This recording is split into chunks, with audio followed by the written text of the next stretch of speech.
ठीक है. So today we'll start the time period of a satellite. Time period of a satellite क्या है? Satellite को एक चक्कर कंप्लीट करने में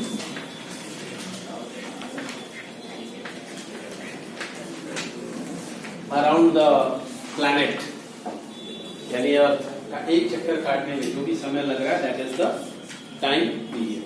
ठीक है. टाइम पीरियड भी रिप्रेजेंट बाय कैपिटल टी, और जो डिस्टेंस कवर हो रहा है दैट इज द सर्कम्फ्रेंस, और वेलोसिटी आप क्या लोगे? The orbital velocity. ठीक है. So that is circumference of the satellite orbit divided by orbital velocity. So we are considering the circumference, जो है हम पूरा सर्कुलर पाथ कंसिडर कर रहे हैं. ठीक है. और अगर आपको वो डायग्राम याद होगा तो दिस वॉज द अर्थ, ये सेंटर ऑफ द अर्थ है, and this was the orbit in which the satellite was. ठीक है. With orbital velocity v0. Now this was h, और ये था आपका कैपिटल R. तो circumference of the orbit that will be 2 pi r plus h, and orbital velocity का आप कौन सा फॉर्मूला यूज करेंगे?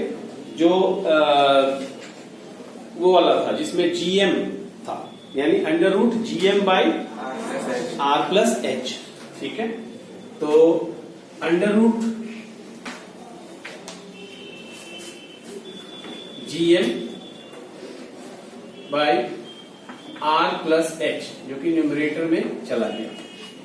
नाउ इसको अगर हमें इस पूरे चीज को अगर हम देखें, इसको थोड़ा सा मैथमेटिकल एडजस्टमेंट करें, तो this you can write as, ध्यान से देखिएगा, that will be r plus h whole cube by gm.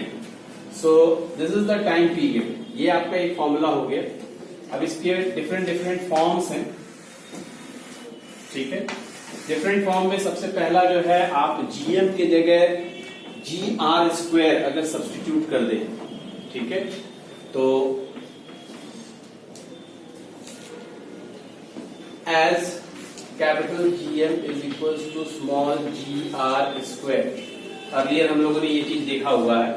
ठीक है.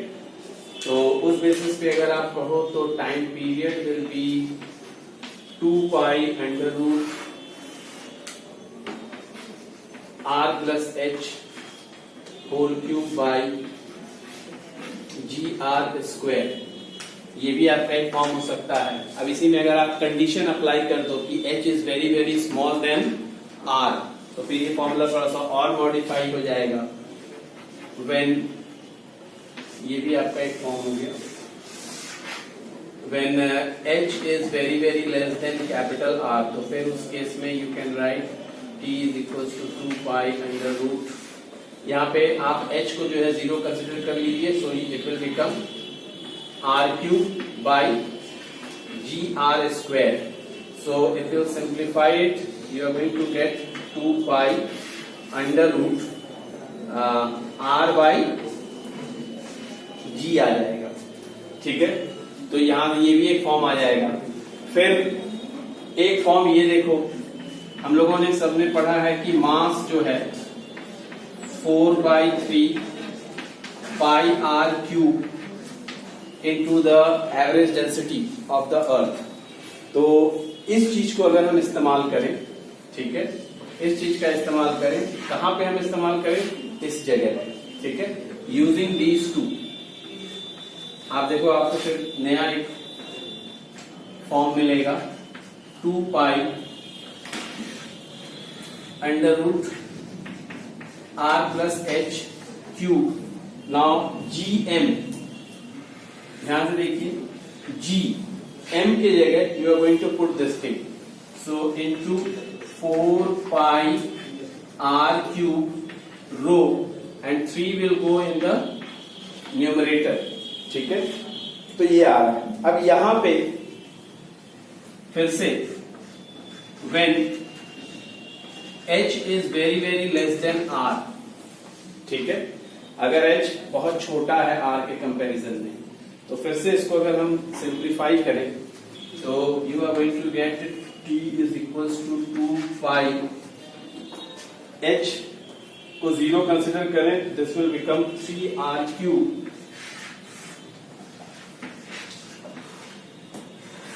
Upon 4 pi g r cube into rho. ठीक है, सो यहां पे r क्यूब और r क्यूब कैंसिल हो जा रहा है। ठीक है, so what you are going to get, you are getting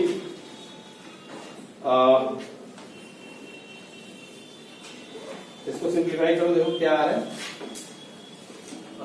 इसको मिटा दें, यहां पे करें, कंफ्यूजन नहीं ना होगा, इस जगह करते हैं। सो t इज इक्वल्स टू 2 पाई। अब ध्यान से देखिए, यहां पे जो है दिस थिंग, ये 2 बाहर आ जाएगा। ठीक है, सो बाई 2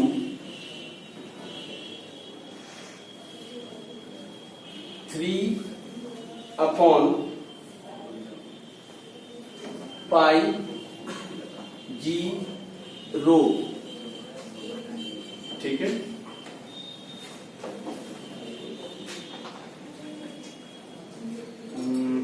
गड़बड़ नहीं हो रहा है, फॉर्मूला तो सही आ रहा है, क्यूब रो। हाँ चलो ठीक है, ठीक, ये चीज आ रहा है। इसको थोड़ा सा मैथमेटिकल एडजस्टमेंट करते हैं, ध्यान से देखिएगा। दिस इज नाउ पाई। ठीक, ध्यान दीजिएगा। और अब क्या करते हैं हम, 3 pi square G rho, this is pi square. अब t इज इक्वल्स टू, ये पाई स्क्वायर जब बाहर आएगा डिनोमिनेटर में आएगा तो ये पाई कैंसिल हो जाएगा, and you are left with 3 pi by rho G. तो ये भी एक टाइम पीरियड निकालने का फॉर्मूला है जो काफी इजी है। ठीक है, अब ये वाला जो फॉर्म है, ये वाला, इस फॉर्म को देखिए, इस फॉर्म की मदद से जो है आप h भी निकाल सकते हो बाय सिंप्लीफाइंग इट। ठीक है, आप h भी निकाल सकते हैं। जैसे कभी कभी न्यूमेरिकल्स में आपको हाइट निकालने को दे देता है, तो हाइट निकालने को अगर देगा तो you will go for this formula. ठीक है ना, अगर हाइट निकालना है तो आप इस फॉर्मूले को यूज करोगे। ठीक है, और सॉल्व करोगे तो यहां से आप h बड़ी आसानी से निकाल सकते हैं। तो ये हो गया आपका टाइम पीरियड।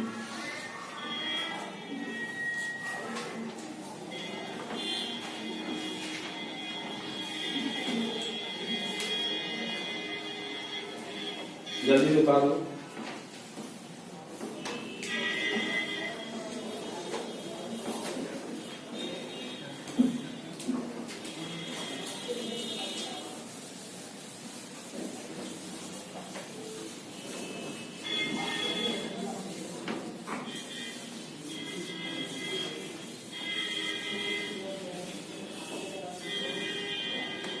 उतार लिया।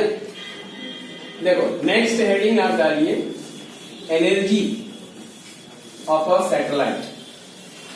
जरा आप ध्यान से सोचो कि एनर्जी ऑफ अ सैटेलाइट की जब हम बात करेंगे तो सैटेलाइट के पास क्या क्या होगा। It will have kinetic energy, ठीक है, because it has the orbital velocity. और उसके पास क्या होगा, ग्रेविटेशनल पोटेंशियल एनर्जी भी होगा। तो जब हम टोटल एनर्जी की बात करेंगे तो व्हाट वी विल डू, हम kinetic energy plus potential energy करेंगे। ठीक है, so total energy of A satellite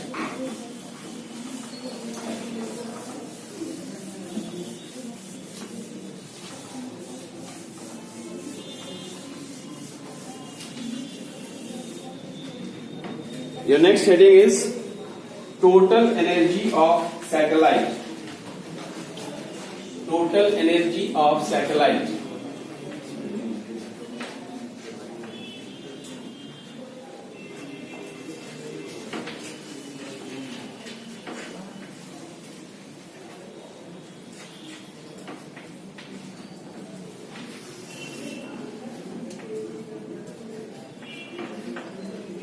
ठीक है, तो टोटल एनर्जी ऑफ सैटेलाइट की अगर हम बात करें तो total energy of the satellite will be equal to its kinetic energy plus its gravitational potential energy.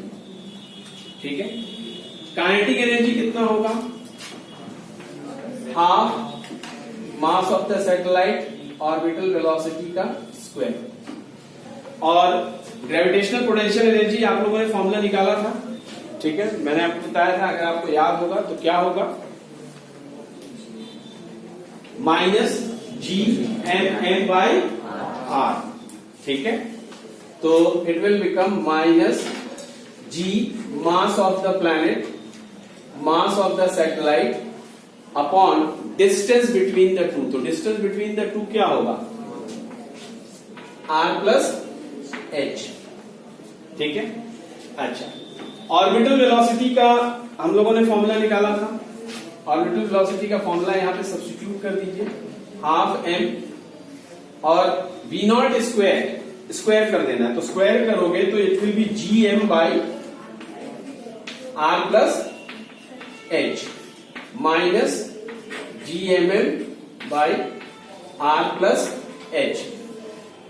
अब इसको आप सिंप्लीफाई करो, तो सिंप्लीफाई करने पे क्या मिल रहा है? सिंप्लीफाई करने पे मेरे ख्याल से डायरेक्टली अगर आप सॉल्व करोगे तो you are going to get G M M by, ठीक है, this is the total energy of the satellite. और total energy of the satellite यहां पे किसमें आया है? माइनस में, नेगेटिव। ठीक है, नेगेटिव का मतलब क्या है?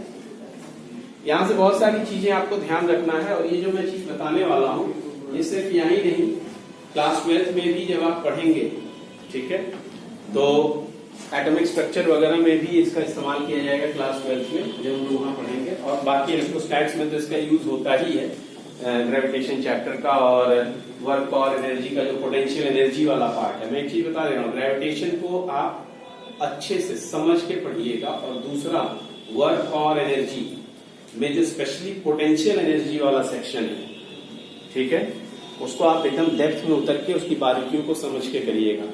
अगर ये दो हिस्सा आपको अच्छे से तैयार रहेगा तो क्लास 12th आपको काफी हद तक आसान हो जाएगा कंसेप्ट समझना। ठीक है, क्लास 12th में जो तीन हिस्सा है उसमें, इलेक्ट्रोस्टैट्स है, ऑप्टिक्स है, मॉडर्न फिजिक्स है। तो इलेक्ट्रोस्टैट्स मतलब क्या? डायनेमिक्स और इलेक्ट्रोस्टैटिक्स मिला के। तो ये दोनों जो है ना, इस पे बहुत ज्यादा डिपेंडेंट है, यानी एक तरह से आधा कोर्स आपका इन दो चैप्टर पे बेस्ड है। ठीक है, तो ये जितना स्ट्रांग रहेगा उतना। और ऑप्टिक्स में जो यहाँ पे आप वेव्स पढ़ोगे और एसेशन पढ़ोगे, उसके कंसेप्ट वहां लगते हैं। ठीक है, तो खैर टोटल एनर्जी आपका नेगेटिव आ गया। नेगेटिव का मतलब क्या है? ध्यान सुनिएगा। नेगेटिव का मतलब सबसे पहला चीज तो ये है कि जो सैटेलाइट है it is bounded to the planet, यानी ये बंधा हुआ है। ठीक है, अगर ये टोटल एनर्जी 0 होता या फिर पॉजिटिव में आया होता तो इसका मतलब ये होता है कि it will not remain in its orbit, it will fly away. ठीक है, ये स्पेस में उड़ जाएगा। ठीक है, तो सैटेलाइट को जब हटाया जाता है, ऑर्बिट से हटाना होता है, तो इसको उतनी एनर्जी प्रोवाइड करके हम उसको स्पेस में फ्लाई ऑफ करा देते हैं। ऑर्बिट को खाली रखना पड़ेगा ना, वरना स्पेस में भीड़ बहुत ज्यादा हो जाएगी। ठीक है, तो अगर सैटेलाइट का मतलब एक्सपायरी नजदीक आने लगता है तो उसके बाद उसको वहां से हटाने की यही एक तरकीब है, जो उसकी एनर्जी जो है उसको या तो हम 0 कर दें या फिर पॉजिटिव कर दें। तो इस पॉइंट को यहां के बाद आप नोट कर लीजिए, लिख लो।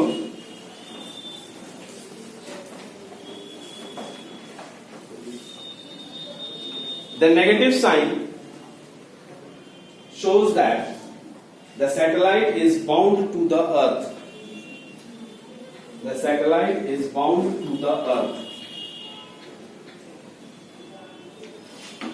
ठीक है, फिर एक पॉइंट बना के लिख लीजिए. If the total energy of the orbiting satellite, if the total energy of the orbiting satellite becomes zero or greater than zero, then the satellite will not remain in its orbit.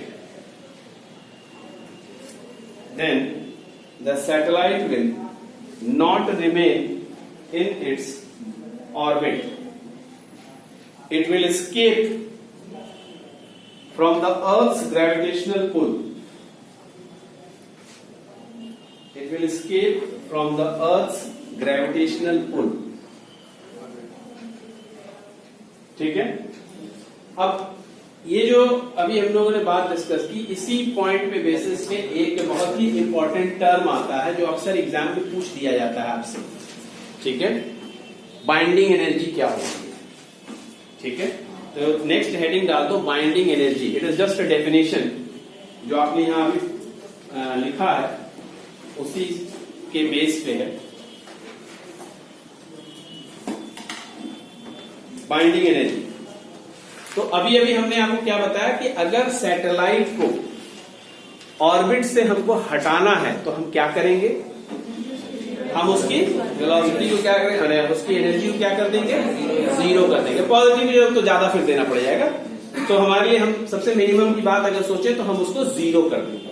ठीक है, suppose ये आपका आया था, this was the energy which the satellite was possessing. इसका एक mathematical value ले लेते हैं, न्यूमेरिकल वैल्यू. मान लो कि 10 जूल फॉर एग्जाम्पल. तो -10 joule total energy of the satellite है. तो अब अगर आपको इस सैटेलाइट को ऑर्बिट से हटाना है, यानी ये सैटेलाइट काम का नहीं है, ठीक है, तो आप क्या करेंगे, तो आपको इसको जीरो करना है.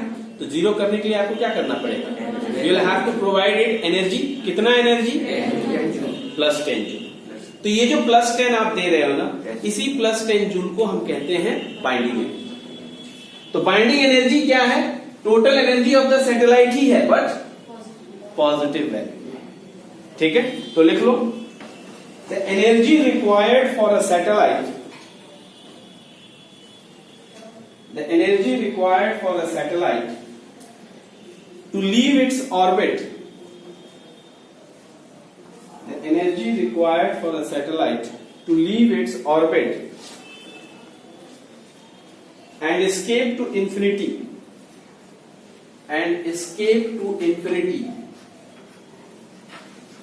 is called its binding energy,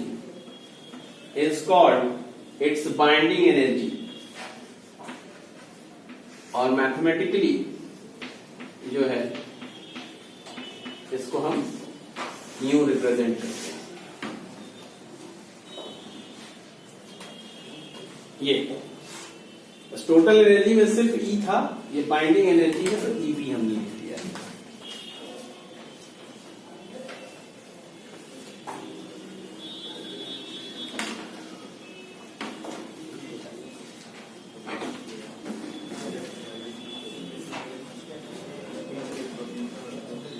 Now next heading, which will be the last. देखो, experience of weightlessness in an artificial satellite. Experience of weightlessness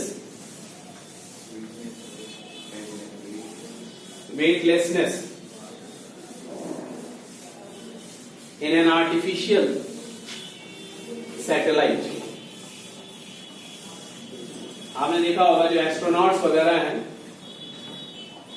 जो स्पेस शटल वगैरह में हैं, एकदम उड़ते रहते हैं, यानी वहां पे वो वेटलेस महसूस करते हैं अपने आप को. तो इसका मैथमेटिकल अप्रोच हमें देखना है. ठीक है, तो पहले 2-4 चीज लिख लीजिए, उसके बाद फिर इसका मैथमेटिकली भी डेरिवेशन करा दें, या तो फिर डायरेक्ट लिखेंगे तो फिर आपको समझ में भी नहीं आएगा. देखो, let capital N be the mass of the satellite. Capital N मैंने कैपिटल मत लिख देना, मैंने M को कैपिटल रखना. Let capital N be the mass of the satellite and small m be the mass of the astronaut. Mass of the astronaut.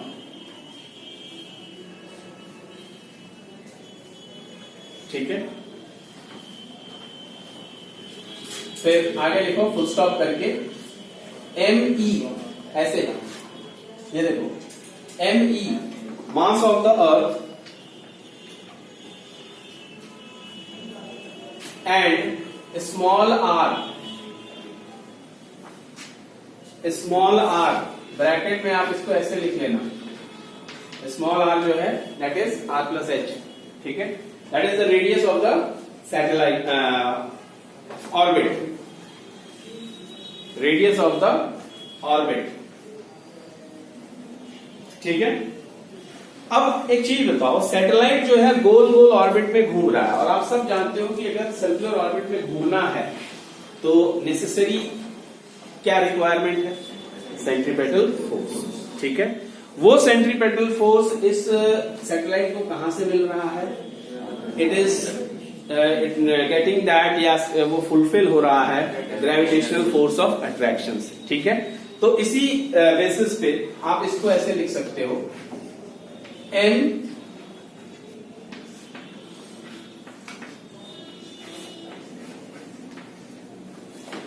ठीक है.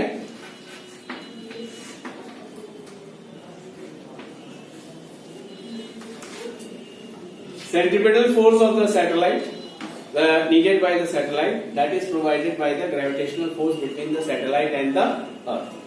इसको थोड़ा सा हिसाब किताब कर दो, जो भी कैंसल आउट हो रहा है कर दो. ठीक है. क्या आया? V0 square. इनफैक्ट देखो R को मत काटो क्योंकि आगे हम लोग डायरेक्ट रिप्लेसमेंट करेंगे, ऐसे ही रहने देते हैं. ठीक है. R को नहीं कैंसिल करते हैं. V0 स्क्वायर बाई R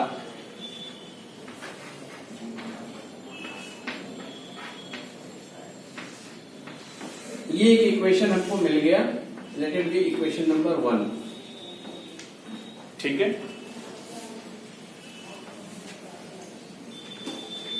अब एक छोटा सा ऐसे डायग्राम देख लो. ये मान लो सैटेलाइट है, इसमें ये हमारे एस्ट्रोनॉट जी. ठीक है. अभी तक हम लोग सैटेलाइट की बात कर रहे थे. ठीक है. तो सैटेलाइट के अंदर जो एस्ट्रोनॉट है वो भी उसी स्पीड से जो है गोल गोल घूम रहा है. यानी वो भी गोल गोल घूम रहा है, तो यानी उसको भी क्या चाहिए? रिक्वायरमेंट है सेंट्रीपेटल फोर्स का. ठीक है. अच्छा, फिर आप एक चीज देखो कि इस एस्ट्रोनॉट के ऊपर क्या क्या फोर्सेस लग रहे हैं. एक तो जो है there is a gravitational force acting on the astronaut. ठीक है. और ग्रेविटेशनल फोर्स जो है वो नीचे की तरफ एक्ट कर रहा है. और दूसरा जो है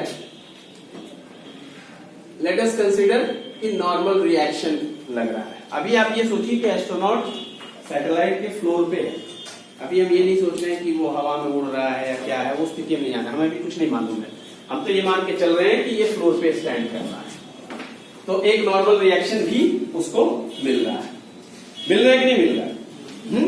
अच्छा, ये जो ग्रेविटेशनल फोर्स है ये कितना है?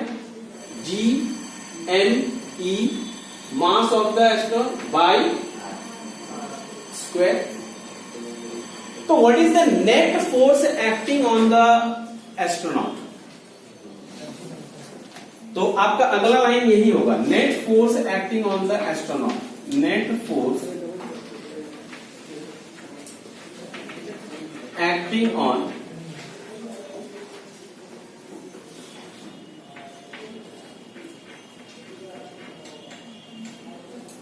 NOUT है ना. नेट फोर्स कितना एक्ट कर रहा है उसके ऊपर? That is equal to GMEM by R square minus N. This is the net force acting on the astronaut. और ये जो नेट फोर्स इसके ऊपर एक्ट कर रहा है, this net force is going to provide the necessary centripetal force. तो अगले लाइन में यहां पे ऐड कर लो, यहां तक उतार लिए हो तो लिखो, this net force provides the necessary centripetal force. This net force provides the necessary centripetal force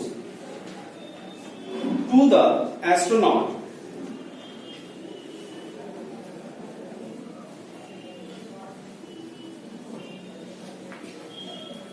to revolve in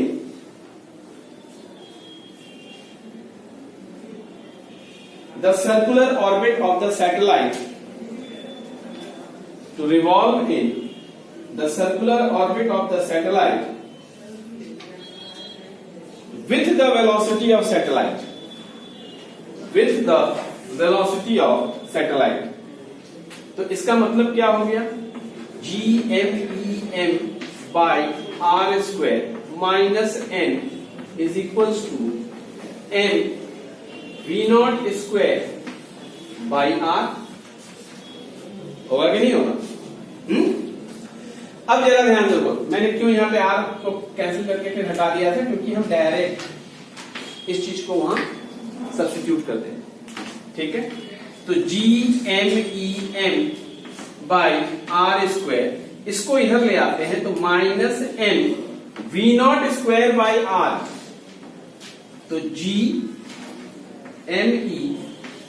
by R square, ये जो V0 स्क्वायर बाई R है, इसके जगह हम ये चीज बैठा सकते हैं और इस N को इधर लेके चले जाओ। अब जरा इसको देखो और इसको देखो,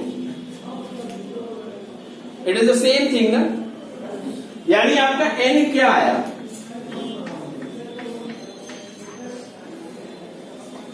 यानी नॉर्मल रिएक्शन क्या आ रहा है, 0।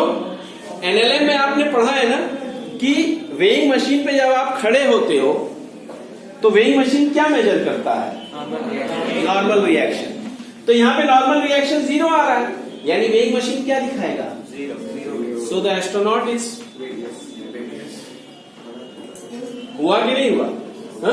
तो ये चीज था, ये आपका लास्ट टॉपिक था इस चैप्टर, ठीक है। नेक्स्ट क्लास में हम लोग स्टार्ट करेंगे इलास्टिसिटी।